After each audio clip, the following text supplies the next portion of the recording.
오늘 우리에게 주시는 하나님 아버지의 말씀은 고린도전서 15장 9절에서 11절 말씀입니다.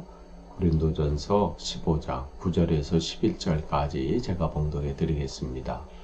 나는 사도들 가운데서 가장 작은 사도입니다. 나는 사도라고 불릴 만한 자격도 없습니다. 그것은 내가 하나님의 교회를 박해했기 때문입니다. 그러나 나는 하나님의 은혜로 오늘의 내가 되었습니다. 나에게 베풀어 주신 하나님의 은혜는 헛되지 않았습니다.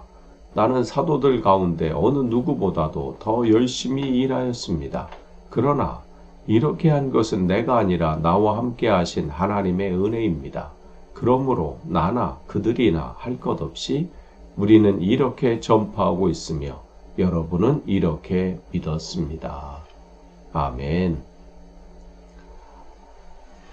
우리가 계속해서 새벽 기도의 시간에 고린도전서 말씀을 나눕니다.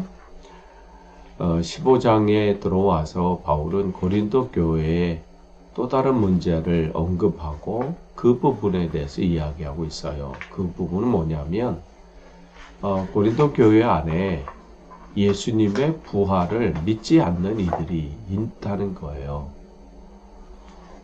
그러니까 그들은 부활이라고 하는 것은 그냥 상징이고 또 어떤 사람들이 그냥 영적인 체험이지 그게 무슨 실제적으로 일어났느냐 이러한 부분으로 이 교회를 지금 혼란케 하고 있어요. 그러니까 바울이 그 소식을 듣고 어제 이제 말씀을 나눈 것처럼 그것은 실제적이고 역사적인 사건이다. 그러면서 지금 바울이 자기 얘기를 지금 이어서 하고 있어요. 나 같은 자가 어떻게 그게 실제적인 사건, 즉 복음이라고 하는, 복음은 어제 뭐라고 말씀드렸어요? 예수 그리스도께서 나의 죄를 위해서 죽으시고 그리고 십자가에서 나를 위해서 죽으시고 또 부활하신 것. 이게 그냥 만들어진 얘기나 아니면 신화나 그냥 상징적인 얘기가 아니라 실제적이라는 것이죠. 그러면서 그렇기 때문에 거기에 능력이 있다는 거예요. 그 능력이 나를 바꿨다는 거죠. 사실 자기를 얘기하잖아요. 사실 자기는 사도 중에서도 가장 작은 사도입니다. 그리고 사도라고 불릴 만한 자격이 없다. 그런데 나 같은 이도 하나님 쓰신다는 거죠. 이게 말씀의 능력이고 복음의 능력이라는 거예요. 이거는 단순히 바울이 무슨 겸손해서 자기를 뭐 이렇게 드러내는 그런 내용이 아니라 그냥 실제적으로 얘기하는 거예요. 그의 삶 전체가 주님의 은혜가 아니고서는 설 수 없는 그런 존재임을 지금 표현하고 있는 것이죠. 바울이 전에 어떤 사람이었어요? 오늘 이 9절에도 얘기한 것처럼 교회를 박해했던 사람 아니에요. 스데반 집사가 이 돌에 맞아 죽는 그런 상황 가운데서도 그걸 앞장섰던 사람이고 또 이 예수를 그리스도로 고백하는 그런 무리들이 있다 하는 소식만 들으면 앞장서서 그들을 잡아들이고 색출하고 그러는데 앞장서고 우선으로 그냥 삶의 우선순위가 그거였어요. 그렇던 사람이 지금 어떻게 해요? 복음을 전하고 있어요. 오히려 아니 그렇게 반대하고 핍박하고 공격했던 사람이 오히려 지금은 앞장서서 복음을 전하고 예수 그리스도를 전하고 이거는 하나님의 은혜가 아니고서는 있을 수 없는 것이고 이게 복음의 능력이라는 거죠. 복음의 능력은 어제 말씀드린 것처럼 변화시키는 약한 자를 들어서 강하게 사용하시고 그러니까 그 삶을 모든 것을 바꾸시는 거예요. 그 능력이 있어요. 여러분 그걸 기대하셔야 돼요. 왜 나는 안 바뀔까? 지금 가고 계신 거예요. 바뀌는 중입니다. 그 때가 있는 거예요. 때가 있어요. 그러면서 지금 바울은 자기가 어떠한 사람이었는지를 사실 고백하는 거 쉽지 않아요. 자기 약점들, 과거는 있고 지금 자기의 열심히 하는 거, 자기 변화되고 지금 새롭게 하는 이거가 얘기하기 좋아하지 과거에 지금 부끄러운 거 아니에요. 자기가 얼마나 형편없었던 사람인지 고백하고 있는 것은 이것조차도 하나님의 은혜 앞에 내려놓을 수밖에 없는 것이죠. 하면서 바울은 복음의 능력을 이야기하면서 자기의 부끄러운 과거, 그것을 숨기지 않습니다. 그냥 그대로 드러내는 거예요. 자기가 누구보다도 낮은 사람, 그런 불릴만한, 사도로 불릴만한 그런 자격도 없고, 나는 하나님의 교회를 박해했던 그러한 정말 지극히 작은 나를 하나님께서 부르셔서 지금 사도로 또 복음을 전하는 자로 또 이 복음의 일꾼으로 지금 사용하고 있다는 것이죠. 그러니까 이 내용 안에는 오늘 읽은 이 9절에서 11절 안에는 그냥 바울의 감격스러운 그 마음이 여기에 그냥 절절하게 담겨져 있어요.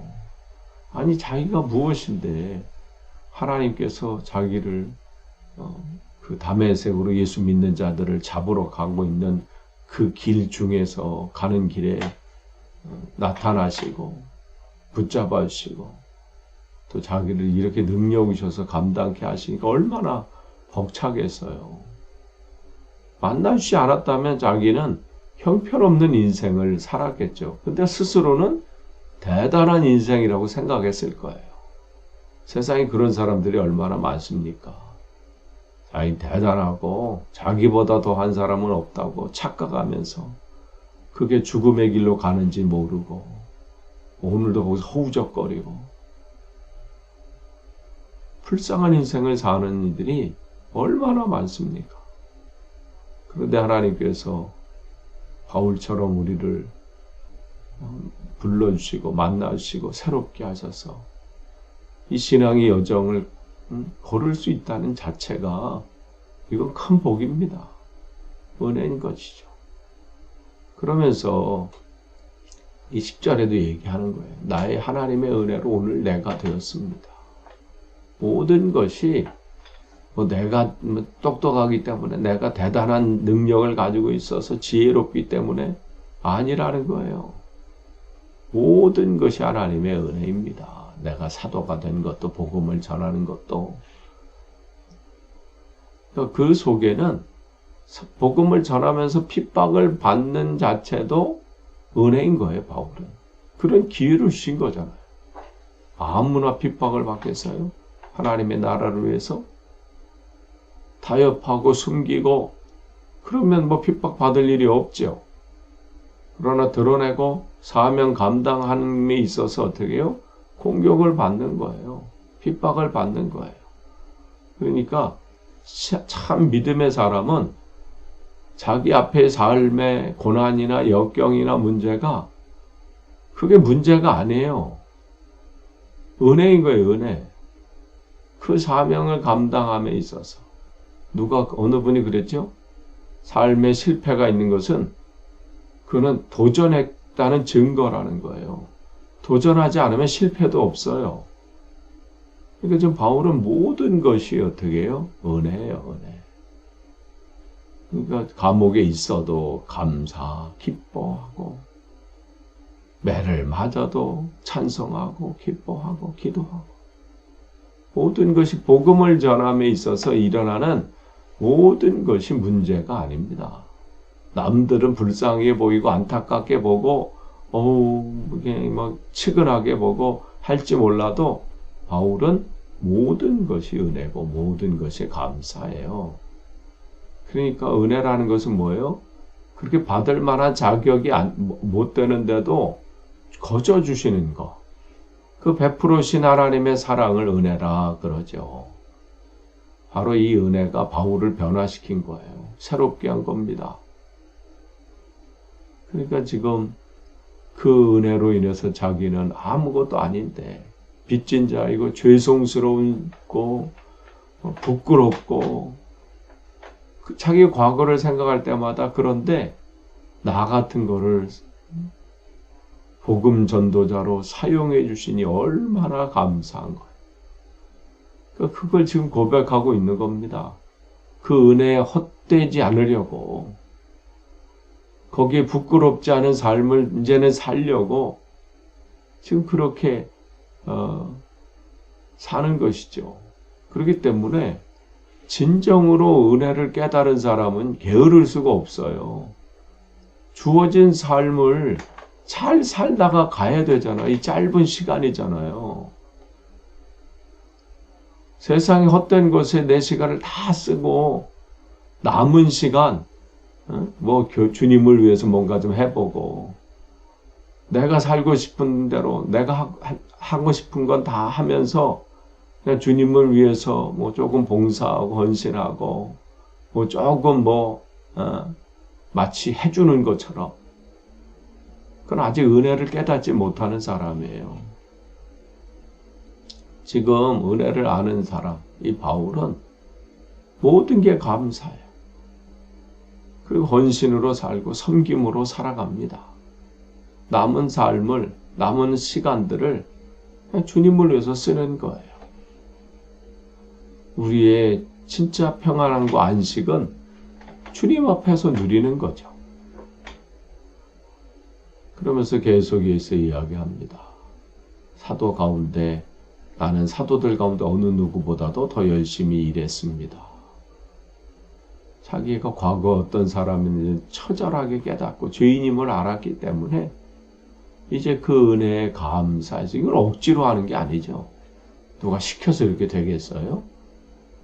그 은혜를 누리는 사람은 그의 삶을 쉴 수가 없는 거예요. 하나님 앞에 더 하고 싶은 마음이 있는 거예요. 더 드리는 것이죠. 그러니까 이렇게 한 것은 내가 아니라 나와 함께 하신 하나님의 은혜입니다. 주님께서 나를 이끄시는 거예요. 내 마음을 움직이십니다. 그것을 보이게 하셔요. 그리고 그 일을 행하게 하십니다. 보지 못하는 사람은 분주하다고 얘기할 거예요. 보지 못하는 사람은 또 무슨 일을 한다고 생각할 거예요. 그러나 보여주시니까 움직이는 거고, 보여주니까 그 길을 가는 거고, 보여주시니까 그 일을 감당하는 거예요. 그런데 감당케 하셔요. 또 그 일을 또 기쁨으로 하게 하시는 것이죠. 그러니까 지금 나나 그들이나 할 것 없이 우리는 이렇게 전파하고 있으며 그러니까 기쁨으로 감사로 감격으로 전하고 있는 거예요. 이게 복음의 능력이라는 거예요. 이 능력을 받지 못하면요, 하는 봉사나 헌신이나 이런 게 남들에서 쫓아는 하긴 하는데 쉽지 않아요. 힘들어요. 지쳐요. 또 해야 돼. 이렇게 되는 거고. 그러니까 어떻게 해요? 중간에 멈추죠. 이게 따라서 하는 거는요, 쫓아서 하고 하는 거는요, 하다가요, 못해요. 힘이 없기 때문에. 또 체력적인 문제가 아니에요. 체력이 아니라 하나님이 주신 은혜에 감사하는 그 힘, 복음의 능력이 나를 움직이게 하고 기쁨으로 감당하게 하고 그 안에 힘을 주셔요. 감당할 수 있는. 이거는 그렇기 때문에 지금 바울이 우리는 이렇게 전파하고 있다. 고난과 역경이 있는데 포기할 만도 하잖아요. 멈출 만도 하잖아. 이제 좀 평안해지거나 문제가 없으면 그때 다시 한번 하면 되잖아요. 그럴 수 없는 거예요. 고난이 와도 뚫고 가는 거예요. 염려가 내 마음 흔들어도 주님께서 하신다는 믿음이 있기 때문에 염려가 들어올 틈이 없어. 감당하는 겁니다. 이렇게 지금 고린도 교회도 당신들도 이렇게 지금 시작하고 있다는 거예요. 그러니 하나님의 놀라운 그 은혜와 능력, 복음의 그 능력을 믿고 나아가자는 거예요. 끝을 맺습니다. 오늘도 주님께서 우리를 통해서 이루실 일들이 있어요. 모든 것이 은혜입니다. 은혜의 결과들이에요. 오늘도 그 은혜 가운데 거하시기를 축복합니다. 기도하겠습니다. 하나님 감사합니다. 오늘도 주님께서 주신 말씀으로 하루를 시작합니다. 복음의 능력이 우리 안에 역사하심을 믿습니다. 오늘도 그 은혜로 오늘도 시작하오니 오늘도 주님께 영광 돌리게 하옵소서. 예수님의 이름으로 기도합니다. 아멘.